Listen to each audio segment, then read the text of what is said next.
Good morning, everybody. Hope you've had a fantastic day. It's another overcast, sort of drizzly morning here in the Okanagan Valley. And my drive to work this morning was absolutely terrifying because whatever's happening here is getting worse.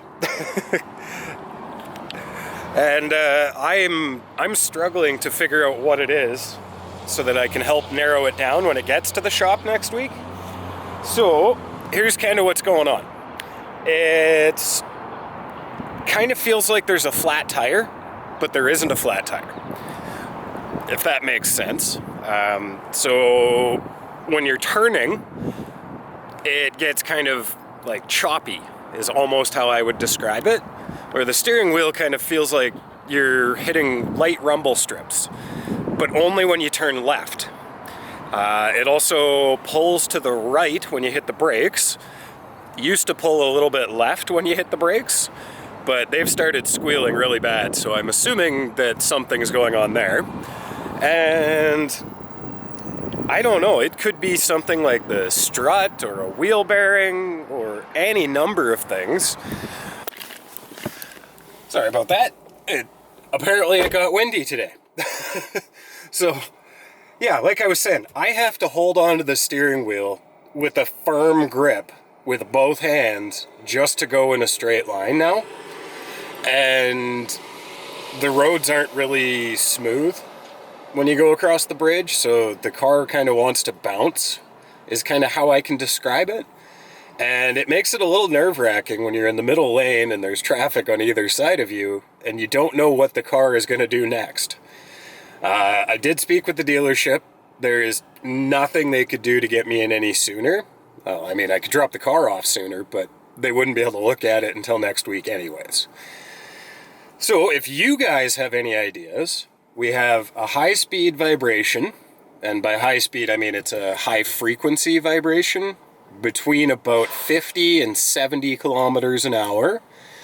It gets less the faster you go, but it's still there. And then if you turn left while accelerating, it feels like a skipping rope, kind of like an old drive shaft problem.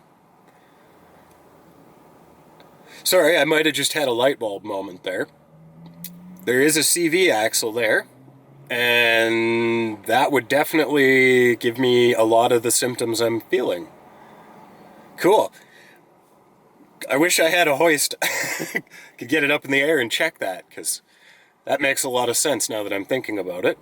Yeah, so anyways, turning left at speed or accelerating makes it feel, well, I was using the term floppy because it was vague how it would steer and handle. But now that I think about it, it could very well just be a bad CV axle, because that would also affect how the brakes work when you hit them, being all-wheel drive and intelligent. Yeah, cool. So if you have any other ideas, please let me know in the comments down below.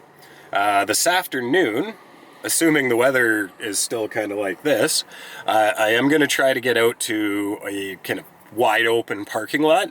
I'm going to stick the GoPro right behind the front wheels and just kind of cruise around in the parking lot and see if I can't get any noises to happen, other than the horrendously squealing brakes. So hopefully that all works out and we get some pretty cool kind of video from that and maybe some answers. So thank you for coming along today. If you enjoy this sort of content, please consider subscribing. It means a lot to me. And we'll pick this up in just a little bit. All right, well, it's a nice sunny afternoon.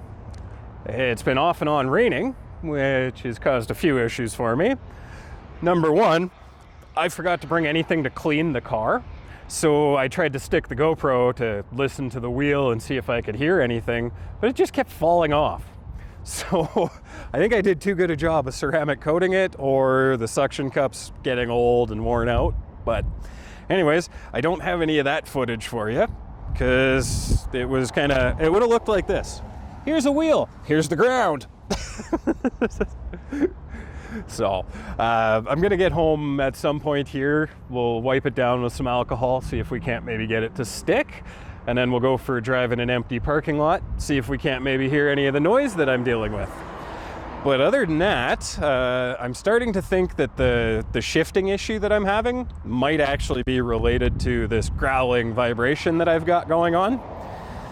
But I don't want to speculate too much because there could be 12 things wrong, and I'm not a mechanic, I'm a service advisor. Or was. Now I'm not. It's awesome. But yeah, so that's kind of what we got going on with the Caddy today.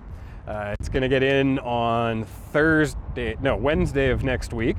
Hopefully there's nothing like need parts or any of that nonsense, because that could be a while without this car.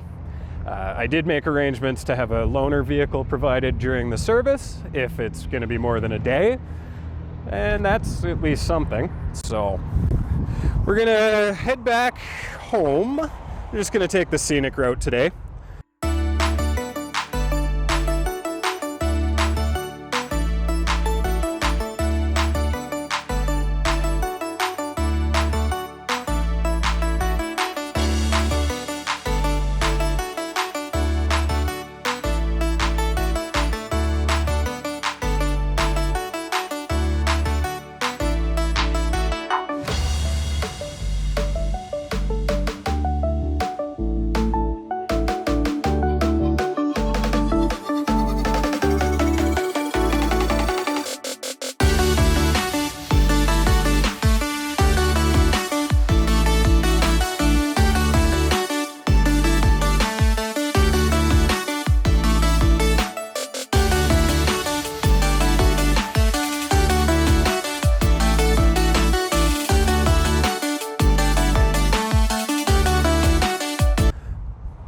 Right on down by the lake there, on the other side of these apartments. It's about the same amount of time. It's just you're not stuck staring at the back of a truck or a car in front of you the whole time. So I called it the scenic route. But yeah, that's what we're gonna do. And if I do manage to get out again this evening to do some testing of the noises with the camera stuck to the side of the car, we'll take you with us. If not, thank you very much for choosing to come along on today's little adventure. It'd mean a lot to me if you'd consider subscribing, leaving likes, sharing videos, you know, all that good YouTube stuff.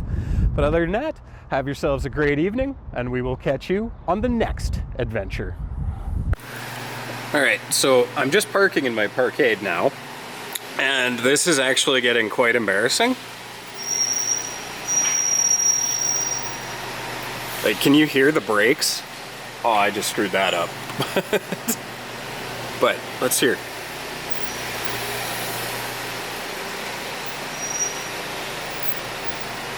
Ah. Of course, it doesn't make the horrible squealing that it's been making the entire drive home when I have the camera out.